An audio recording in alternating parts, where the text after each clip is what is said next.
Man, I don't even know where to start.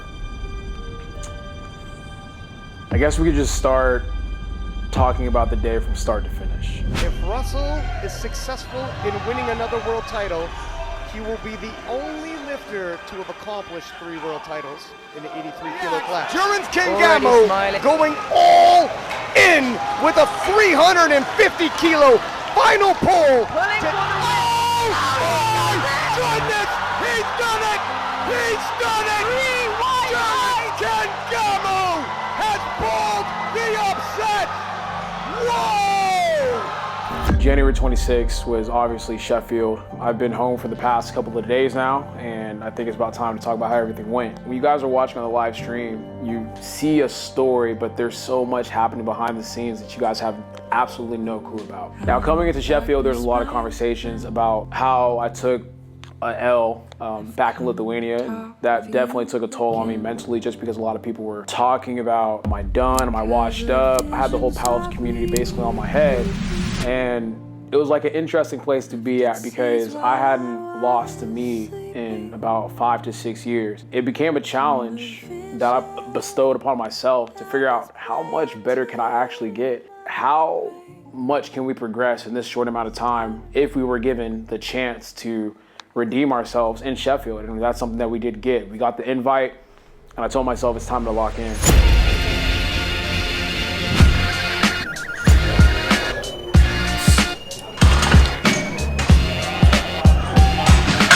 Now, leading into Sheffield, I was pretty on point nutrition-wise. I had to do a cut. It wasn't anything too crazy. I cut from 189, did a sodium load, sodium and water load. I was able to drop down to 186, and then went into the sauna the morning of, and then dropped the last 2 to 3 pounds. I weighed in perfectly. The cut itself sometimes is a little bit difficult, but the real problem, the real challenge for me is recomping. This time, fam and big body played a huge role in making sure that my recomp went extremely well. Obviously, you guys saw on the platform, it did. As soon as I weighed in, I had body hand me a concoction of sodium and like a sports drink that I was able to down. And then once we started getting some fluids in, electrolytes, and a little bit of food in, we started warming up the platform. And I knew when I was in that warm-up room, warming up on squats, that I was gonna have a super man. I was feeling the way squats was going. I was hitting depth. Everything felt amazing.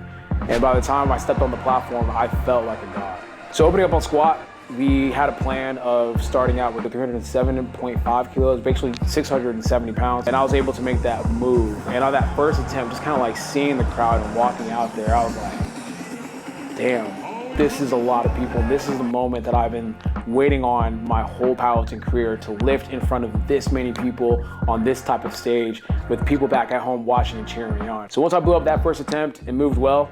Second attempt was, I believe, 323 pounds, which was a world record in the 83 kg weight class. And I made that move real easy. So in the warm-up room, I was telling Joey, I was like, bro, throw whatever the fuck you want on there. Today I'm on. Today we got something special. The plan was to actually do 335 kg, which would be about like 738 to 740-ish pounds.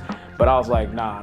I could do a little bit more than that. So Joey added just a tad bit more sauce, which was 338 kg, which was again another world record.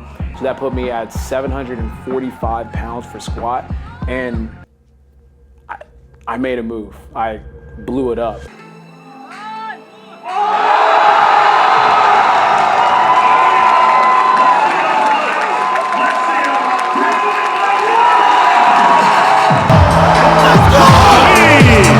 Let's go!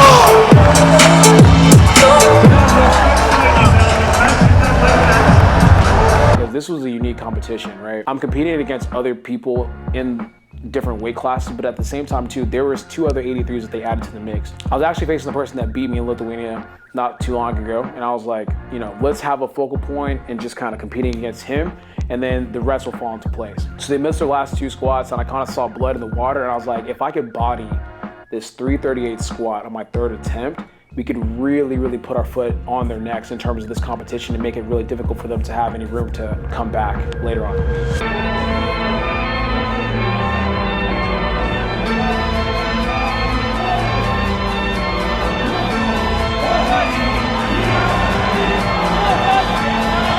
Now after squats, this is where things got a little bit interesting because we ran into some issues.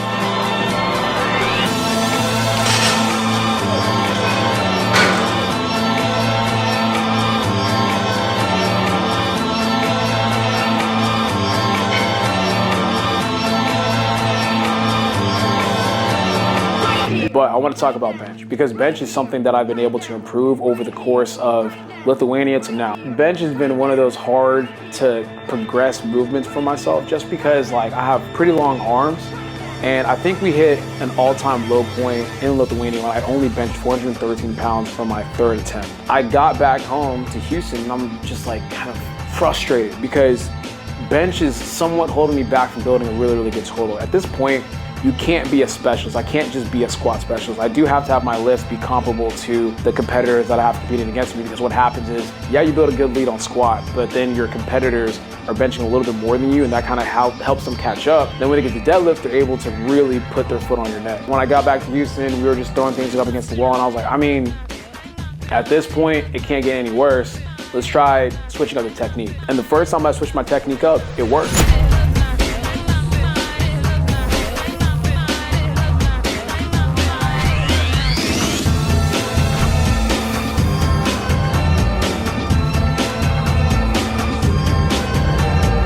After that, we started talking to Joey a little bit more, getting more information on how I could maximize this new technique that we were doing, and showed up on meet day. So my first attempt was 424 pounds, and that is a little bit heavier than what we ended off hitting in Lithuania. And to open up on basically a PR attempt, which was a little nerve-wracking, but at the same time too, I just trusted the training that I had done all the way up to this point. The bench opener moved crazy, but let me get back to the issues that we were having. When I got down to the warm-up room after squats, my body immediately started to cramp. And the issue was we had too much sodium leading into squat, and it started to take effect after squat. When we were warming up on the bench, I'm not gonna lie to you guys, that whole bench portion of the meet, I was literally doing with just my upper body. I wasn't even able to utilize my leg drive.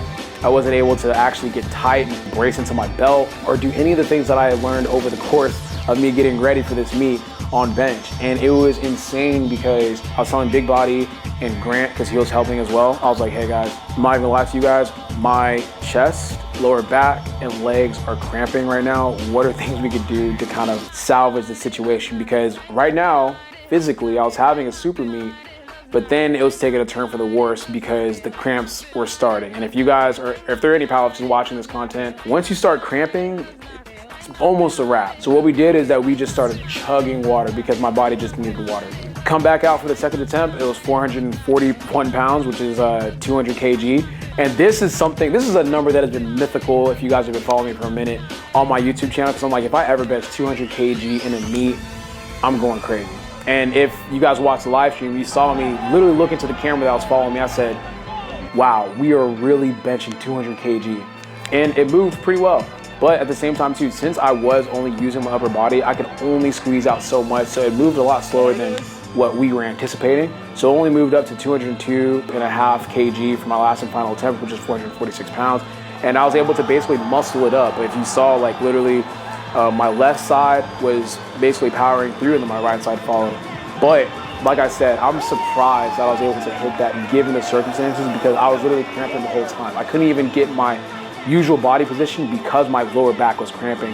And once again, if you're paying attention to the live stream, I was trying to hold back a little bit with my celebrations and stuff because everything was cramping. And even on that attempt, I think the right side of my chest cramped coming up. But I was hyped as hell. Like once again, I hit 2 PRs in a row to close out bench, and I had to kind of show love to the crowd. I think I dapped someone else. Now going into deadlift, surprisingly, we were able to defeat the cramp. So I had no cramp issue going into deadlifts, but there was a new issue that kind of surfaced out of nowhere.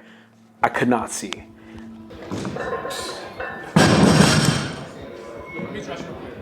I'm not sure what this sensation is, but I think it was maybe because I just maybe had low blood sugar and I hadn't eaten any actual food, but it seemed as though there was a huge fog like in my eyes. And like when I was looking at people, I could not see their faces. If there was a bright light, I literally could not see. Towards the end of bench, I was like, I think my vision is going. And I was telling the body, I was like, hey, don't freak out, but I literally cannot see right now. And my main concern was actually if I started to apply pressure, I was gonna pass out.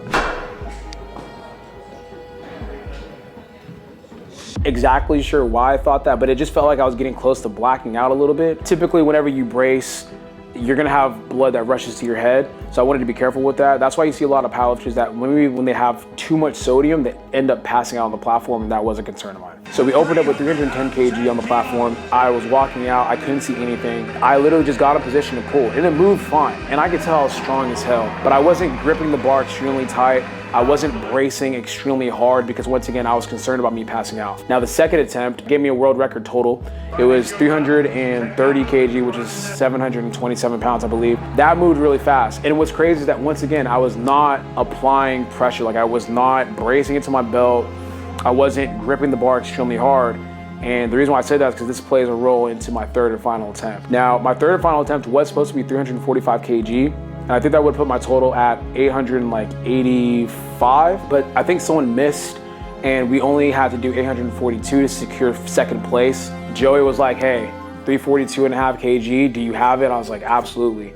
So we went out there and he told me, hold on to the bar, execute, and then you're good to go. The problem was, once again, I was very, very concerned about me passing out. So I did go out there. I told myself just one last lift. However, I gripped it very loose. And if you guys know me, I do fingertip grip. So if you guys can look at my hands here, usually it tears on like right above the palm of my hand. But that gives me better leverages.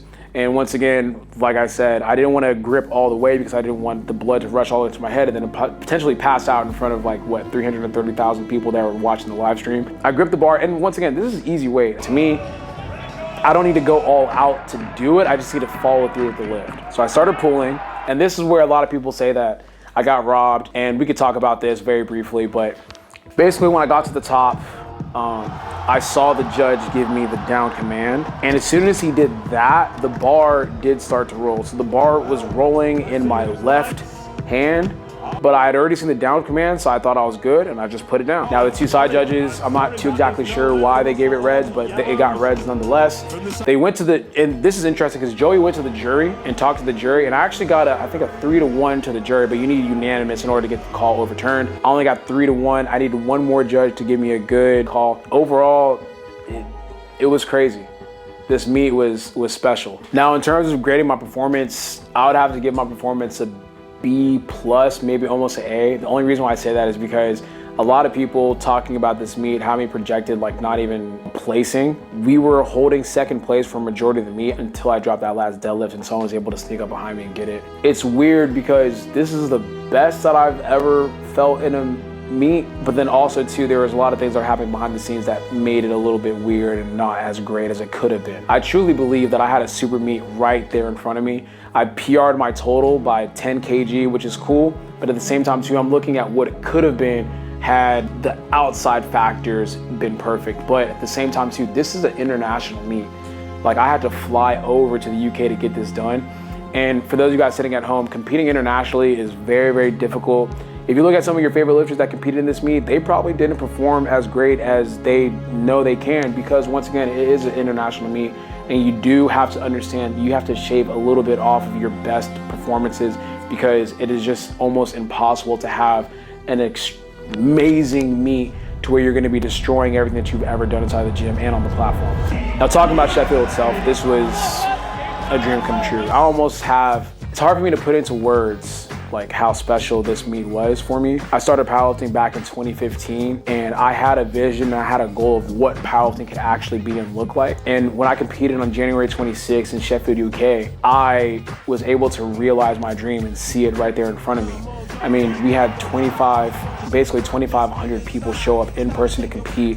I'm walking around in this small town and people are stopping me and talking to me and saying, hey, good luck at Sheffield. People of all ages, races, excited for me to compete. I had people making edits of me on TikTok saying this from my redemption story, people mentioning me, people talking about who's gonna place here. We had legacy discussion, am I washed, am I this, am I that? I kind of sat back and realized this is a real sports league now. Like we didn't have these type of conversations back then. We did, but it wasn't to the level that it is now. This is something really special, man. And when I stepped on that platform on my third squat attempt and I hear Orhii, Orhii, Orhii, like it just feels like something that I could only dream about. And it was a moment and a meet that like literally it feels like it wasn't even real. And I've competed in world competitions that were held in gymnasiums that weren't even closed. There's people still coming in, like coming through, like getting their normal workouts in, and we're having a whole other meet in a different sector of the gym. And now we're in a whole theater that was sold out with 24 of the best lifters in the entire world competing for cash. Like, it is insane to see how far powerlifting has come. We had a whole media itinerary leading up to the meet. I had to do photo shoots, interviews, meets in order to talk about what to expect on the day and all that kind of stuff. And it literally felt like I was an actual athlete getting ready for the biggest game of my life, or the biggest meet of my life. And I just can't even put into words how amazing SBD is for putting something together like this. And I'm truly thankful to be a part of this process. And it made me think about how all of this is history. There's gonna come a point, like maybe 10, 20 years down the line, where people are gonna talk about, yeah, there was the first ever Sheffield, or like there was this competition called Sheffield that was being held that really expanded and helped grow powerlifting to what we know it is now. And there was lifters that existed that were pioneers of what we have now. And that's all I'm trying to be. I'm trying to make sure that I help the sport grow and expand and get it to a point where every lifter can make a living off of being a powerlifter. You know, there's a lot of lifters that, you know, they powerlift as a side hobby and then they have like a real-time job, which is great. But I truly believe there's gonna come a point where powerlifting is gonna get to where we have major sponsors and people coming in and doing a lot more meets just like this. But man, like to step on that platform in the biggest meet of my career and the biggest meet in powerlifting for the year, to be at my absolute best is a testament to just like the resilience that I've had in my career in regards to just taking a loss, having like, you know, the gym kind of like close up, betters like going through stuff. Personal life has like changed a lot. I moved to a new location in Houston and I'm going to a different gym, and things are like all these question marks. But the one thing that stayed constant was the work. The work stayed constant. Me going to the gym, me not cheating on my diet, me making sure that like every single thing is measured, because all of this matters. I know that the powerlifting world is kind of like looking down on me and saying like your reign is over, you suck, like we fucking hate you. I just kind of found peace and just realizing like, bro, you could just stay true to the process and have fun with this again, and at some point things will turn to your benefit. And not that like I needed this win to solidify like what I've done in this sport, but I just needed this for myself. And I'm super thankful that like I was able to go out and just have fun with the powerlifting community and look at where we have actually found ourselves at. And it's like, damn man, we have actually become like a serious fucking sport. And I'm thankful to be part of this whole thing. And it's like, I almost said there's no words, and I just gave you guys like a whole speech, but I just want you guys to understand how special this was for me. This wasn't like a redemption story. This was just more of a celebration of how far powerlifting has come. A lot of people have been asking me like what's going to be happening next. We have PA Nats happening in April, which is about like 8 weeks away. We have Germany, which is going to be IPF Worlds happening later this summer, and then we also have World Games, which is going to be in August in Chengdu, China, that I'm going to. And everyone's like, what's the plan? Are you going to compete again? Or are you going to like just wait for Chengdu? Like, what's up? And to be honest with you, I'm just chilling over here trying to figure it out myself. I think I'm just going to allow a couple more days to pass before I make an actual decision on what I could be doing. Or I might just not say anything. I might just kind of like see how things play out and then just kind of live my life. But I'm gonna take some time and enjoy the success of this meet. Like, once again, I was able to reclaim the world record title in the 83 kg weight class after losing that in Lithuania. So I'm gonna be celebrating that for a little bit. And then I will actually be at National, because I do want to see what the 83s do in my absence. Because I honestly, I don't think I'm going to be competing in the 83s in 8 weeks. There's just no way. Like, I would have to drop weight, get back on diet, and then like prep again. We've done that before and the results weren't that great. So I think I'm just going to relax and sit this one out and watch other 83s take up the mantle and represent themselves in Germany. I think 870 is a total that can be out-totaled in nationals. I want to be there to see it. And I'm going to celebrate whoever does it, because I think it's important at this stage of my career to acknowledge the youth that's coming in and the new blood that's trying to make a name for themselves, because I was once that person doing that. So I'm not scared of the new generation. I'm excited to see what these new kids could put up and do.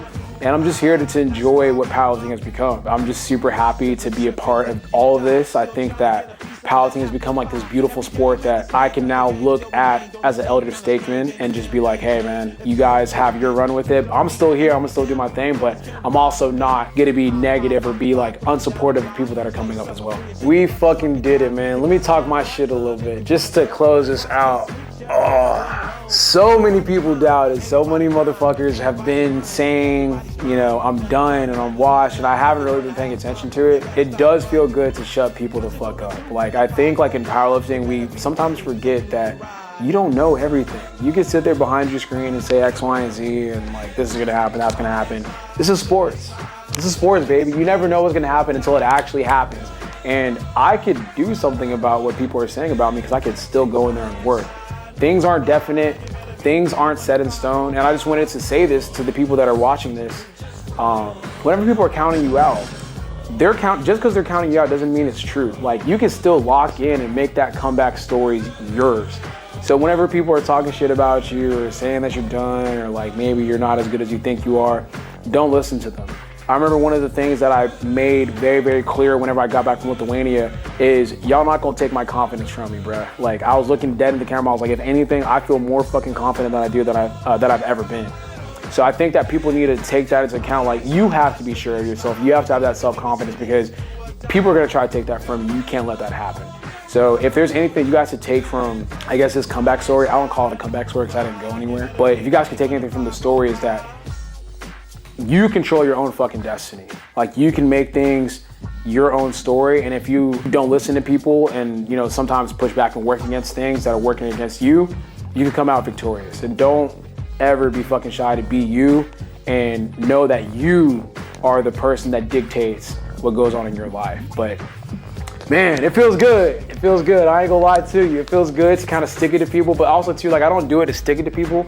I do it to prove myself right while proving other people wrong. So we went into their fucking trap and took their trap. We went into enemy territory and did our fucking thing. Like I said, there's not a more beautiful story than losing to someone, going into their fucking territory where shit ain't gonna be easy. They have all the advantages that they need in order to get the job done, and we're working against things and we still pull out victorious in the end. I think this is probably one of the best, if not my most favorite prep, meet, whatever you want to call it.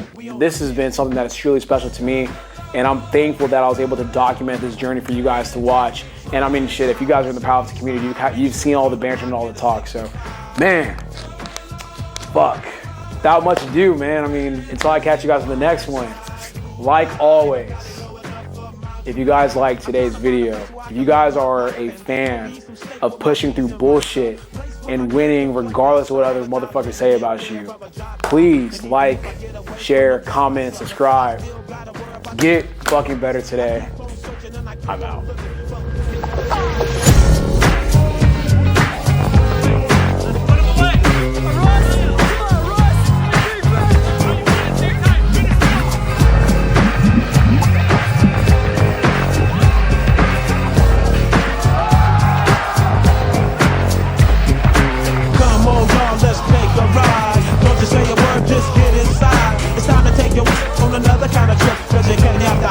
You don't have to hit. Grab your with the extra. Close your eyes and hit the switch. But no one to a place where everybody kick it, kick it.